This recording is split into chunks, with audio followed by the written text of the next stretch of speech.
dulu, perjuangan para pejuang dulu. Kalau waktu dulu tuh banyak loh, waktu Indonesia waktu masih dijajah. Saya memang nggak ini ya, soalnya banyak loh penjajahan dulu yang dijajah, terus tuh kita tuh nggak semudah itu buat dapetin kemerdekaan Indonesia sekarang.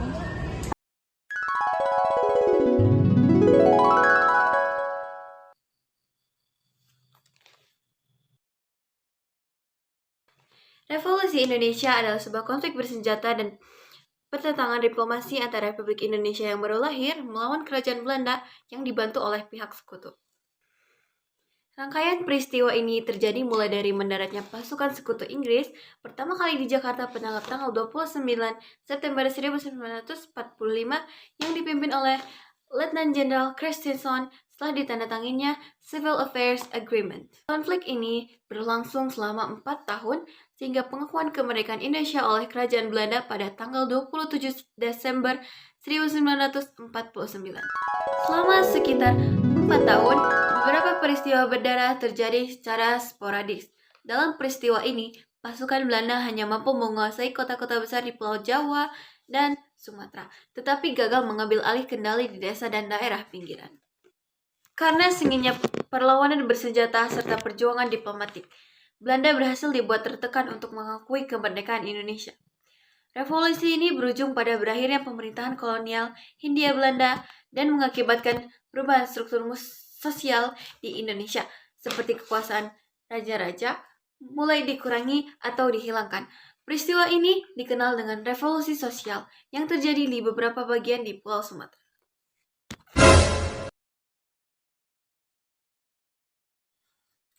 Pada tanggal 15 Agustus tahun 1945, Jepang menyerah kepada sekutu. Nah, pada saat itu juga tentunya para pemuda Indonesia tidak ingin menyia-nyiakan kesempatannya. Nah, pada saat itu juga para pemuda di Indonesia menculik Insinyur Soekarno dan Muhammad Hatta ke Rengas Dengklok, Jawa Barat. Nah, tentu pada saat itu para pemuda Indonesia terus mendesak Insinyur Soekarno untuk segera memproklamasikan kemerdekaan Indonesia. Namun, karena Insinyur Soekarno merupakan ketua PPKI, maka dari sana Insinyur Soekarno tidak langsung memproklamasikan kemerdekaan Indonesia. Karena pada saat itu, si Soekarno-nya itu takut dicurigai atau disalahpahami oleh Belanda bahwasanya kemerdekaan Indonesia itu merupakan hadiah dari Jepang. Namun, pada akhirnya, Insinyur Soekarno akhirnya memproklamasikan kemerdekaan Indonesia pada tanggal 17 Agustus 1945 yang teksnya itu telah dibikinkan oleh beberapa tokoh. Dan pada saat itu juga, para rakyat di sana bersorak gembira.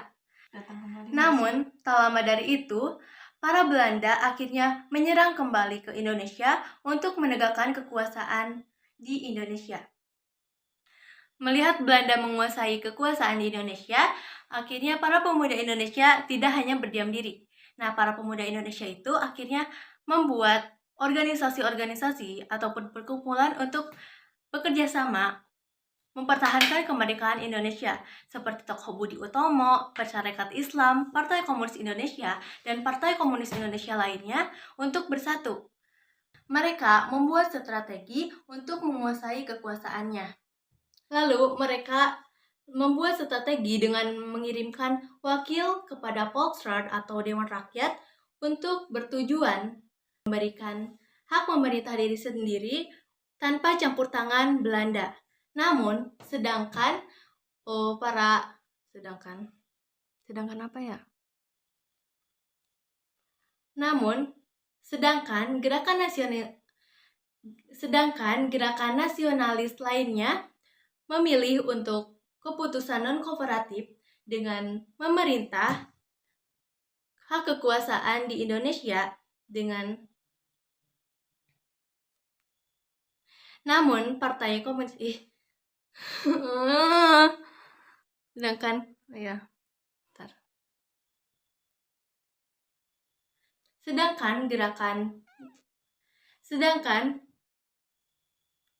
Sedangkan gerakan nasionalis lainnya memilih cara non-kooperatif dengan memberikan hak pemerintah tanpa campur tangan Belanda.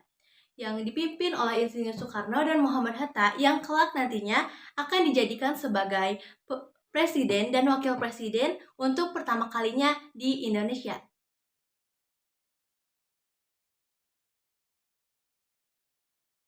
Nah, suasana pada masa ini tuh kekuatan luar di dalam negeri mulai menyingkir dan kekuasaan Belanda mulai melemah dikarenakan perang. Sedangkan Jepang diminta untuk menyerah dan meletakkan senjata serta menjaga ketertiban umum. Kevakuman kekuasaan-kekuasaan di Indonesia setelah Jepang menyerah menyebabkan ketidakpastian dalam bidang politik di Indonesia pada masa itu. Namun, hal ini menjadi kesempatan yang sangat besar bagi para pemuda untuk ikut bergabung dalam kelompok-kelompok pro-republik dan laskar-laskar. Nah, akhirnya pada bulan September 1945, pemerintah Republik yang dibantu oleh pemuda Laskar mengambil alih infrastruktur utama seperti rel kereta api dan tram di kota-kota besar di Jawa. Nah, untuk menyebarkan pesan-pesan revolusioner, para pemuda mendirikan stasiun radio dan koran serta grafiti-grafiti yang penuh dengan sentimen nasionalis. Nah, pada masa itu, penculikan orang-orang non-pribumi seperti internian Belanda, orang-orang Eurasia, orang-orang Maluku, dan orang-orang Tionghoa sangat umum terjadi karena mereka dianggap sebagai mata-mata. Kekerasan menyebar di seluruh negeri saat itu. Sementara pemerintah pusat tetap menyerukan kepada para pemuda untuk tetap tertib. Namun, mereka yang mendukung perjuangan bersenjata mengacukan perintah tersebut karena mereka memandang pimpinan yang lebih tua sebagai para pengkhianat revolusi, yang akhirnya sering menyebabkan meletusnya konflik internal di kalangan masyarakat sipil. Setelah Jepang menyerah pada akhir Perang Dunia II, Indonesia berada di bawah kendali Laksamana Inggris Arliss Mountbatten sebagai bagian dari Komando Asia Tenggara. Inggris ditugaskan mengatur kembali pemerintahan di sipil Jawa, sementara tentara Australia mengambil alih beberapa wilayah di timur tanpa perlawanan. Pada September 1945, tentara sekutu mendarat di Jawa untuk meluangkan tentara Jepang dan membebaskan tawanan perang. Di sisi lain, Belanda memanfaatkan situasi ini untuk mengambil kekuasaannya melalui nicak ketegangan meningkatkan di Jawa dan Sumatera dengan bentrokan antara kaum Republik Indonesia dan pihak pro Belanda. Halo guys, di sini aku akan menjelaskan tentang pertempuran yang terjadi pada saat masuknya sekutu dan nicak ke Indonesia yang saat itu baru menyatakan kemerdekaannya, yaitu ada Surabaya menjadi lokasi pertama perlawanan rakyat Indonesia setelah sekutu kembali menginjakan kaki di Indonesia. Arek-arek Surabaya bersama salah satu tokohnya yaitu Bung Tomo dengan heroik melakukan perlawanan terhadap sekutu. Bung Tomo dikenal dengan orasinya yang sangat bergelora sehingga dapat membangkitkan semangat para pejuang. Pertempuran Surabaya pun mencapai puncaknya pada 10 November 1945 atas semangat, keberanian, dan jiwa patriotik dari para ulama, santri, dan arek-arek Surabaya lainnya. Tanggal 10 November kemudian dijadikan sebagai Hari Pahlawan. Setelah Surabaya, berbagai daerah pun ikut angkat senjata melawan tentara-tentara sekutu. Pertempuran terjadi bukan hanya di Surabaya, melainkan terjadi di banyak pulau di Indonesia. Di antaranya ada pertempuran Ambarawa, ada Bandung Lautan Api, ada pertempuran Medan Area, ada Puputan Margarana, yang terakhir ada perjuangan bersenjata di Sulawesi. Revolusi sosial yang terjadi setelah proklamasi berupa penentangan terhadap peranata sosial Indonesia yang terlanjur terbentuk pada masa penjajahan Belanda dan terkadang juga merupakan hasil kebencian terhadap kebijakan pada masa penjajahan Jepang. Kultur kekerasan dalam konflik yang dalam memecah belah negara ini saat dalam pengusahaan Belanda seringkali terulang di paruh akhir abad ke-20. Istilah revolusi sosial banyak digunakan untuk aktivitas berdarah yang dilakukan kalangan kiri yang melibatkan baik niat altruistik untuk mengatur revolusi sosial sebenarnya dengan ekspresi balas dendam, kebencian, dan pemaksaan kekuasaan. Kekerasan adalah salah satu dari sekian banyak hal yang dipelajari rakyat selama masa penjajahan Jepang.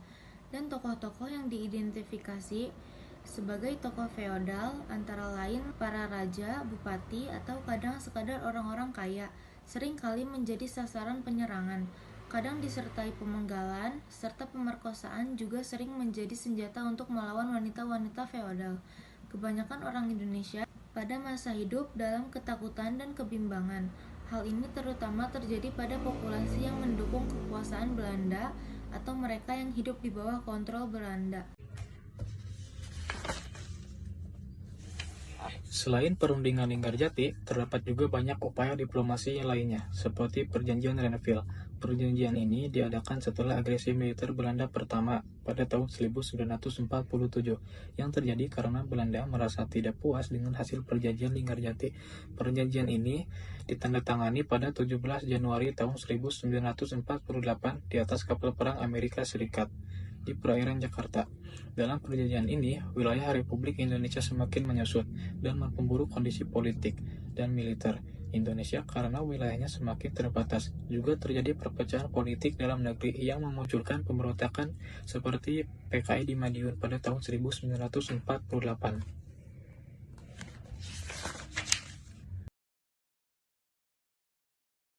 Dampak akhir, rakyat sipil dan pejuang yang terbunuh sebanyak 97.421 hingga 100.000 korban jiwa dari pihak Indonesia. Selain itu, tentara Inggris berjumlah 980 diperkirakan dibunuh dan hilang di Jawa dan Sumatera antara tahun 1945 hingga tahun 1946. Sedangkan untuk Belanda, lebih dari 4.000 tentaranya kehilangan nyawa mereka di Indonesia. Lalu, ada lebih banyak lagi tentara Jepang gugur. Tentara Jepang yang meninggal dalam peperangan sebanyak 1.057 jiwa. Selain itu, lebih dari 7 juta jiwa mengungsi di Sumatera dan Jawa. Tentara Jepang yang masih selamat lantas pergi kemana? Tentara Jepang yang ikut serta dalam peperangan kemerdekaan ini, beberapa kembali ke Jepang. Dan untuk yang tidak kembali ke Jepang, setelah Indonesia merdeka, diberikan penghargaan oleh pemerintah Indonesia dan juga diberikan uang pensiun. Ketika meninggal, mereka dimakamkan dalam pemakaman kenegaraan oleh militer Indonesia. Jadi, Revolusi Indonesia merupakan sejarah singkat yang terjadi selama 5 tahun, pada tahun 1945 sampai 1949. Pada masa itu, dampaknya memiliki dampak besar bagi sejarah Indonesia untuk kedepannya. Nah, pada saat itu juga semua golongan yang tidak memandang etnis, tidak memandang budaya, agama, usia, ataupun jabatan, semua golongan bersatu untuk mempertahankan kemerdekaan Indonesia. Saya ingatkan lagi bahwasanya Revolusi Indonesia terbagi menjadi 2 karakteristik. Yang pertama secara peperangan fisik dan yang kedua secara diplomasi, yang sudah kami jelaskan tadi. Nah itu, kalian udah tahu kan sekarang kayak gimana waktu masih ada penjajah dulu, bangsa Indonesia itu udah banyak pengorbanan loh buat kita. Iya, makasih Caca.